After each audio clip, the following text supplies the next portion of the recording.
है ना विवेक श्रीवास्तव जी, तभी ये संगठन खड़े होते हैं। आप लोग को ये बोलना चाहिए कि हाँ हमास का खात्मा जल्द होना चाहिए, जल्द से जल्द संघर्ष खत्म होना नहीं मिले। पैलेस्टीनियंस की जमीन छीनी गई और ऑस्लो एग्रीमेंट 1995 का इजराइल ने इंप्लीमेंट नहीं किया, और इसीलिए पैलेस्टीनियन लिबरेशन ऑर्गेनाइजेशन और यासर अराफात के बाद हमास एक मिलिटेंट रूप में उभर करके आया। खुद रिस्पॉन्सिबल। अगर इजराइल ऑस्लो ट्रीटी को भी नहीं इंप्लीमेंट करेगा, अगर इजराइल यूनाइटेड नेशंस की नहीं सुनेगा, अगर इजराइल नागरिकों के ऊपर वहां पे हम आपने चलिए साहब आपने तो विवेक श्रीवास्तव अच्छा मैं सवाल पूछना चाहता हूं विवेक आपसे, मैं आपसे सवाल पूछना चाहता हूं। आप यहाँ पे नेशनल मीडिया में एक टेररिस्ट संगठन का साथ दे रहे हैं, यही बात तो लश्कर तैयबा कहता है। बिल्कुल नहीं, लश्कर तैयबा यही कहता है कि हमने हथियार, सुनिए मेरी बात, आप इसका मतलब लश्कर तैयबा को भी सपोर्ट करते हैं, क्योंकि लश्कर तैयबा यही कहता है, यही बात लश्कर जैश ए मोहम्मद यही कहता है, अलकायदा यही कहता है। सर आपको पता है अलकायदा क्या कहता है? अलकायदा ये कहता है कि अमेरिकन घुस गए वहां पे।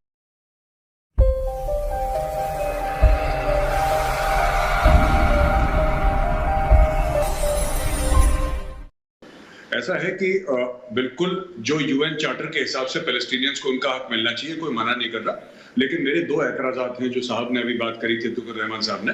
पहली चीज यह है कि आप पीओके और पैलेस्टीन को ना जोड़ें, पहली चीज। ठीक है, पीओके हर समय हमारा ही था, पैलेस्टीन हर समय पैलेस्टीनियंस का नहीं था, वो जमीन ओरिजिनली इजराइलीज की थी। लेकिन जहां पे पैलेस्टीन, सुनिए मेरी बात, वो वहां पे आके बसे, इजरायलीज भटकते रहे 2500 साल तक, वो एक अलग स्टोरी है। लेकिन सबको हक है आराम से अपनी जिंदगी जीने का, सबके बच्चे स्कूल जाएं, इसमें कोई डाउट नहीं है, चाहे वो इजरायली हो चाहे वो पैलेस्टीनियन हो। However I want to say something that आपके 1 दर्जन से ज्यादा देश हैं जिन्होंने हमास को एक टेररिस्ट ऑर्गेनाइजेशन डिक्लेयर करा है। तो अगर आप ये कह रहे हैं कि Hamas is guaranteeing the security of the Palestinians, then I feel very sorry for the Palestinians. It's like saying that Lashkar Taiba is guaranteeing the security of some other country or something like that. Hamas is a terror organization. तो Hamas को आप अलग करिए और कुछ ऐसा आप system निकालिए जहां पे पैलेस्टीनियन सेफ एंड साउंड हो। ठीक है, पैलेस्टीनियन सेफ एंड साउंड हो और सब लोग आराम से रहें अपने बच्चों के साथ, इजरायलीज आराम से रहें, पैलेस्टीनियंस भी आराम से रहें। जैसे कि बेनी ने बताया कि यहाँ पे जो आपकी गाजा है वो तो पूरी की पूरी वापस दे दी, और जो लोग कह रहे हैं इजराइल ने जमीन घेरी, जो लोग कह रहे हैं कि साहब इजराइल ने जमीन घेरी, 10 सेकंड लूंगा श्वेता, इजराइल ने जमीन जो घेरी वो क्या इन्होंने 47-48 में इजराइल में अटैक करा, 67 में करा, 73 में करा, ये लगातार इजराइल को सारे के सारे अरब देश मिलकर घेर के मारना चाहते थे। अब इनको पड़ी मार तो ये भागे वहां पे, इजराइल वहां पे जाकर काबिज हो गया। सिंपल सी बात है, ना आप इजराइल को अटैक करो ना वो जवाब देगा। बहरहाल पैलेस्टीनियंस को उनका हक जिंदगी का, सेहत का मिलना चाहिए, लेकिन Hamas is a terror organisation. यही नहीं, अभी और सुनिए। मेजर गौरव आर्या, मुझे ये बताइए, पीस की बात करना जरूरी है और पीस दोनों देशों के लिए जरूरी है, लेकिन यहाँ ये कौन सी सोच है विवेक श्रीवास्तव की कि हमास को वो जरिया बता रहे फिलिस्तीन में पीस का? देखिए मैं बताता हूँ श्वेता, इसमें इशू क्या है कि ये जो है ना, इन्होंने बात बहुत गलत करी अभी विवेक श्रीवास्तव ने।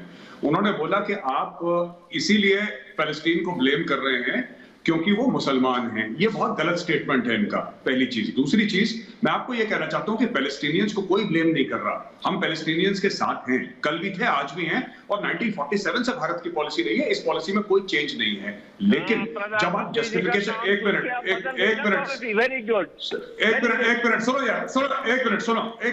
सुनो, पूरी बात सुन लो यार, पूरी बात सुन लो। प्रधानमंत्री, सुनिए, प्रधानमंत्री आपका भी हमारा भी है, ठीक है ना, कोई बात नहीं। भारत पैलेस्टीन का सपोर्ट करता है, लेकिन हमास को बर्बाद करना, हिजबुल्लाह को बर्बाद करना, इनको घर के अंदर घुस के मारना और साफ कर देना कि ये दोबारा ये सांप अपना सर ना उठा पाए, ये मैं चाहता हूं। एक हमास वाले को घर के अंदर घुस के मारना है, हिजबुल्लाह वाले को घर के अंदर घुस के मारना है। और एक और बात मैं कहता हूं, इंडिया की जो पॉलिसी है पैलेस्टीन को लेके, उसके ऊपर भी इंडिया को थोड़ा बहुत चेंज करना चाहिए और आपको इजराइल के साथ खड़े होना पड़ेगा। ठीक है, पैलेस्टीनियंस के साथ हम हैं, गुड, अंडर यूएन, लेकिन सुनिए, तुम तो सुनो, ये आदमी जो है माजिद हैदरी, ये हिंदुस्तान का सगा नहीं हुआ और बेनी को बोल रहा है कि तुम इजराइल छोड़ के इंडिया आ जाओ। ये तो इंडिया का भी सगा नहीं हुआ। ये पहले हुर्रियत के तलवे चाटता था, ये पहले हुर्रियत के तलवे चाटता था और 370 पैसे से हटने के बाद अब ये कांग्रेस के तलवे चाटता है। ये तो इसका कैरेक्टर है। अरे छोड़ो यार, तुम आदमी बेकार हो। You are a Lashkar operative. तुम्हें 10 बार तो मैं जलील कर चुका हूँ। You are a Lashkar operative.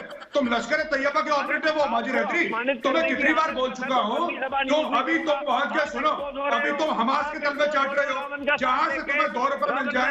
You are always for terrorist. तुम हर समय टेररिस्ट के साथ ही हो माजिद हैदरी। तुम हर समय टेररिस्ट के साथ हो और ऐसा कोई वक्त नहीं गया जब तुम टेररिस्ट के साथ नहीं थे।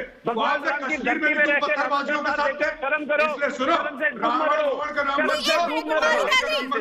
कौन शर्म करे? आप शर्म करो। क्या बोल रहे हो माजिद हैदरी?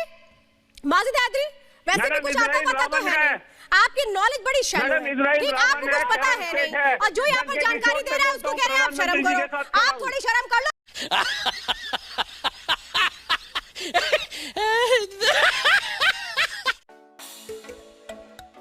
तो दोस्तों, अगर आपने वीडियो यहाँ तक देखी है तो वीडियो जरूर थोड़ी बहुत आपको अच्छी लगी होगी, इसलिए वीडियो को लाइक कर दीजिए, शेयर कर दीजिए और ऐसे ही वीडियो अगर आप और देखना चाहते हैं तो मेरे चैनल को सब्सक्राइब कर दीजिए। धन्यवाद।